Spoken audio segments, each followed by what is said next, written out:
बहुत पुराने समय की बात है। उस दौर में इंसाफ और ईमानदारी की कद्र होती थी। बगदाद शहर में एक न्यायप्रिय बादशाह राज करता था। उसका नाम सुलेमान था। लोग उसे प्यार से आदिल सुलेमान कहते थे। वह अपनी प्रजा से बेहद मोहब्बत करता था और उनकी परेशानियां खुद समझना चाहता था। बादशाह की एक खास आदत थी, वह अक्सर साधारण कपड़े पहनकर शहर में घूमता ताकि लोगों की असली हालत जान सके।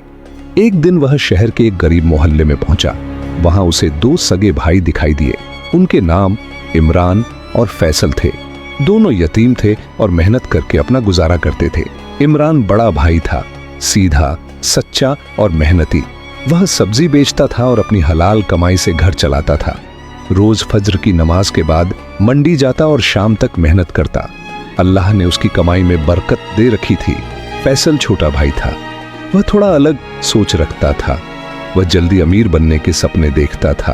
अक्सर कहता, भाई आप दिन भर मेहनत करते हैं, फिर भी हम गरीब हैं, कोई आसान रास्ता क्यों नहीं ढूंढते। एक दिन बाजार में एक बुजुर्ग ने इमरान को एक पत्थर दिया।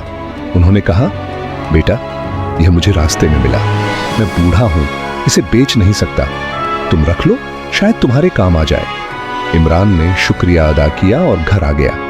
जब उसने पत्थर फैसल को दिखाया तो फैसला समझ गया कि यह एक कीमती हीरा है। उसकी आंखों में चमक आ गई। भाई हम इसे बेचकर अमीर हो सकते हैं। लेकिन इमरान ने कहा, पहले इसके असली मालिक को ढूंढना चाहिए, हो सकता है यह किसी का खोया हुआ सामान हो। फैसल को यह बात पसंद नहीं आई। उसने समझाने की कोशिश की, पर इमरान अपने फैसले पर कायम रहा। रात में जब इमरान सो गया तो फैसल चुपचाप हीरा लेकर निकल पड़ा। वह उसे बेचकर जल्दी पैसा कमाना चाहता था। उसी समय बादशाह सुलेमान, जो भेष बदलकर गश्त कर रहे थे, उसे जाते देख पीछे पीछे चल दिए। फैसल शहर के मशहूर जौहरी के पास पहुंचा। जैसे ही जौहरी ने हीरा देखा, वह चौंक गया। यह तो बादशाह का खोया हुआ हीरा है, तुम्हें यह कहां मिला? फैसल घबरा गया। जौहरी ने लोगों को बुला लिया। तभी भेष में मौजूद बादशाह ने आगे बढ़कर उसे रोका और कहा, भागने से कुछ नहीं होगा, सच बोलो। डरते हुए फैसल बोला, यह हीरा मेरे भाई को एक बुजुर्ग ने दिया था, मुझे नहीं पता था कि यह बादशाह का है। बादशाह ने कहा, मुझे अपने भाई के पास ले चलो। जब वे इमरान के घर पहुंचे तो इमरान हीरे को ढूंढ रहा था। उसने सच्चाई से सब बता दिया कि वह असली मालिक को तलाश करना चाहता था।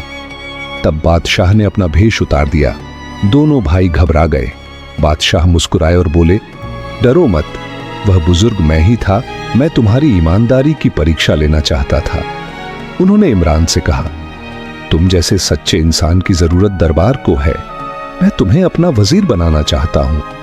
इमरान हैरान रह गया, लेकिन बादशाह बोले, ईमानदारी सबसे बड़ी काबिलियत है। फिर उन्होंने फैसल की तरफ देखा और कहा, लालच इंसान को गलत रास्ते पर ले जाता है, लेकिन मैं तुम्हें सजा नहीं, एक मौका दूंगा।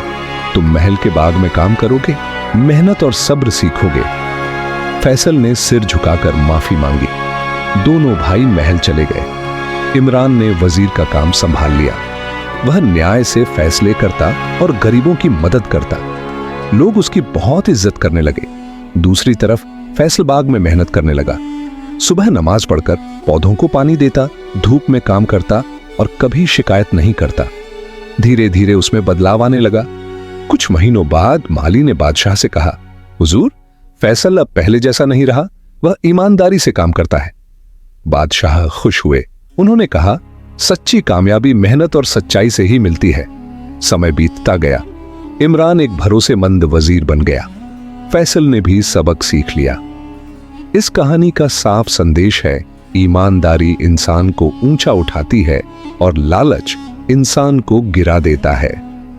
मेहनत का रास्ता लंबा जरूर होता है, लेकिन मंजिल वही देता है जो टिकाऊ और सम्मान से भरी हो। लेकिन फैसला हर बार यही कहता, नहीं चाचा, मुझे अपनी गलती की भरपाई करनी है।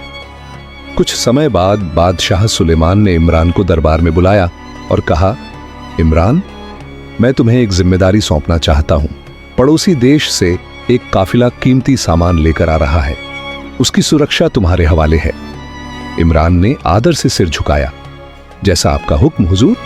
जब फैसल को यह बात पता चली तो उसे खुशी भी हुई और चिंता भी। वह जानता था कि इतना कीमती सामान खतरे से खाली नहीं होता। उसने दिल से अपने भाई की सलामती की दुआ की। इमरान काफिले के साथ रवाना हुआ।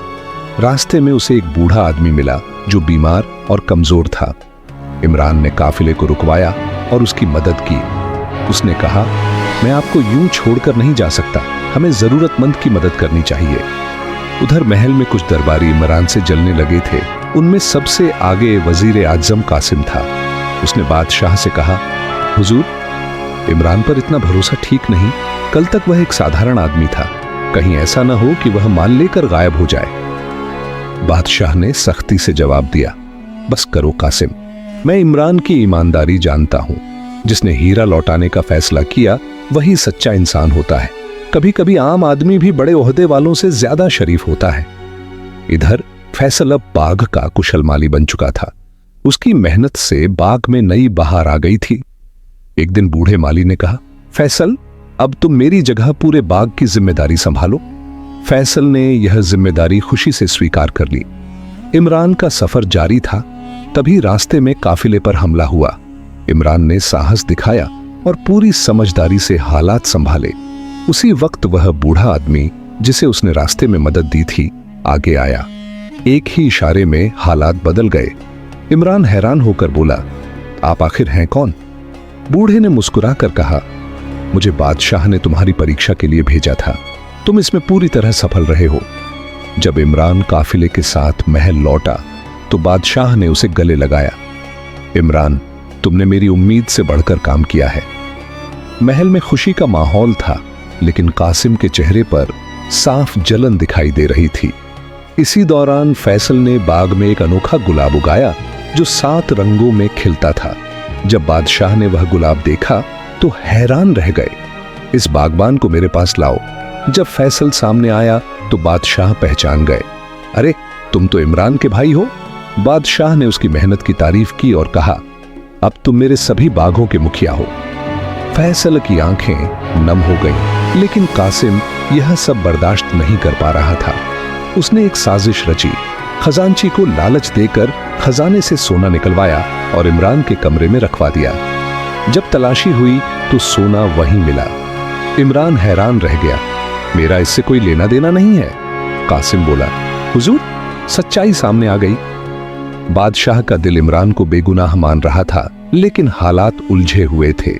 उन्होंने कहा, कल फैसला होगा। इमरान को नजरबंद कर दिया गया। रात भर फैसल बेचैन रहा। उसे यकीन था कि यह सब कासिम की चाल है। तभी उसे याद आया कि कुछ दिन पहले उसने कासिम और खजांची को साथ बात करते देखा था। सुबह होते ही वह बादशाह के पास पहुंचा और बोला, हुजूर, मेरे पास सच सामने लाने का सबूत है। बादशाह ने ध्यान से उसकी बात सुनी और कहा, अगर यह सच है तो इंसाफ जरूर होगा। यही से सच्चाई के सामने आने का रास्ता खुल गया। फैसल यह सब सोच ही रहा था कि दूसरी तरफ बादशाह के भरोसेमंद सिपाहियों ने देखा कि खजांची कासिम के महल में जा रहा है। सिपाहियों ने चुपचाप उनकी बातें सुनी और सारी जानकारी जाकर बादशाह को बता दी। अब बादशाह को यकीन हो गया कि फैसल सच कह रहा है, लेकिन वह पूरा और पक्का सबूत चाहते थे। शाम को दरबार लगाया गया। बड़ी संख्या में दरबारी और आम लोग जमा हो गए। इमरान को हथकड़ियों में लाया गया। यह देखकर फैसल का दिल भर आया, लेकिन वह खुद को संभाले रहा। बादशाह ने कासिम से पूछा, वजीर आजम, क्या खजाने की सुरक्षा के लिए तुमने कोई खास इंतजाम किए थे?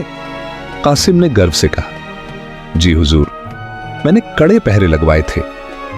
फिर बादशाह ने खजांची से सवाल किया, क्या तुम्हें पता है कि सोना कैसे चोरी हुआ? खजांची घबराकर बोला, नहीं हुजूर, मुझे कुछ नहीं पता। मैं तो हर वक्त खजाने पर नजर रखता हूं। तभी फैसल आगे बढ़ा और बोला, हुजूर, मेरे पास सच्चाई सामने लाने का एक तरीका है। उसने अपने हाथ से बनाया हुआ एक तरल पदार्थ बादशाह को दिया। बादशाह समझ गए कि फैसला क्या करना चाहता है। उन्होंने सबके सामने ऐलान किया, यह एक खास तरल है, जो झूठ बोलेगा उसका हाथ नीला पड़ जाएगा। सब लोग इसे अपने हाथ पर लगाएं। सभी ने वैसा ही किया। फिर बादशाह बोले, अब मैं एक एक करके सवाल करूंगा। यह सुनते ही खजांची के चेहरे का रंग उड़ गया। कासिम ने आंखों से उसे इशारा किया कि घबराना नहीं। बादशाह ने सबसे पहले खजांची से पूछा, क्या तुम्हें किसी ने सोना चुराने के लिए लालच दिया था? खजांची बोला, नहीं हुजूर, लेकिन डर के मारे उसके हाथ पसीने से भीग गए। उसे लगा कि उसका हाथ नीला हो रहा है। घबराकर वह चिल्ला पड़ा, माफ कर दीजिए हुजूर, कासिम ने ही मुझे रिश्वत दी थी। दरबार में सन्नाटा छा गया। सभी की निगाहें कासिम पर टिक गईं। बादशाह ने गंभीर आवाज में पूछा, कासिम, अब तुम क्या कहना चाहते हो? कासिम कांपते हुए बोला, हुजूर, यह झूठ बोल रहा है। लेकिन उसके चेहरे पर डर साफ नजर आ रहा था। बादशाह ने सिपाहियों को हुक्म दिया, कासिम के महल की तलाशी लो। थोड़ी ही देर में बाकी चोरी किया हुआ सोना कासिम के महल से बरामद हो गया। कासिम जमीन पर गिर पड़ा और रोते हुए बोला, हुजूर, मुझे माफ कर दीजिए, जलन ने मुझे अंधा कर दिया था। बादशाह ने तुरंत इमरान की हथकड़ियां खुलवाने का हुक्म दिया और कहा, इमरान, मुझे माफ करना, तुम बेगुनाह थे। इमरान ने सिर झुकाकर जवाब दिया, हुजूर, आपने इंसाफ किया, यही एक सच्चे बादशाह की पहचान होती है। फैसल ने अपने भाई को गले लगा लिया। मैं जानता था अल्लाह सच्चे लोगों का साथ देता है। इमरान मुस्कुराया, फैसल, तुम्हारी समझदारी और हिम्मत ने आज मुझे बचा लिया। मुझे तुम पर गर्व है। बादशाह ने कासिम की ओर देखा और कहा, तुम्हारे जुर्म की सजा बहुत सख्त हो सकती है, लेकिन बताओ तुम क्या चाहते हो? कासिम रो पड़ा, हुजूर, मुझे माफ कर दीजिए, मैं अपनी गलती मानता हूं। बादशाह ने कुछ देर सोचा, फिर इमरान और फैसल से पूछा, तुम दोनों क्या चाहते हो? इमरान ने शांत स्वर में कहा, हुजूर, माफ करना सबसे बेहतर रास्ता है। हम कासिम को माफ करते हैं। बादशाह की आंखें नम हो गईं। आज मुझे दो ऐसे इंसान मिले हैं जो सिर्फ ईमानदार ही नहीं बल्कि दिल से माफ करना भी जानते हैं। फिर उन्होंने फैसला सुनाया, कासिम, तुम्हें मौत की सजा नहीं दी जाएगी, लेकिन तुम्हारा पद छीना जाता है। तुम 1 साल तक शहर की सफाई करोगे ताकि तुम्हें अपनी गलती का एहसास हो। कासिम ने सिर झुकाकर शुक्र अदा किया। इसके बाद बादशाह ने इमरान को वजीर आज़म बनाया और फैसल को शाही बागों के साथ साथ खजाने का अमीन भी नियुक्त किया। बादशाह बोले, तुम दोनों मेरे बेटों की तरह हो। कई साल बाद अपने आखिरी दिनों में बादशाह सुलेमान ने दरबार में कहा, मेरी जिंदगी का सबसे सही फैसला इमरान और फैसल को जिम्मेदारी देना था। दौलत आती जाती रहती है, लेकिन ईमानदारी और अच्छा चरित्र हमेशा साथ निभाते हैं। इस कहानी से हमें यही सीख मिलती है कि सच्चाई और ईमानदारी का रास्ता चाहे मुश्किल हो, लेकिन अंत में वही इंसान को इज्जत और कामयाबी दिलाता है। अल्लाह हमेशा सच्चे लोगों की मदद करता है।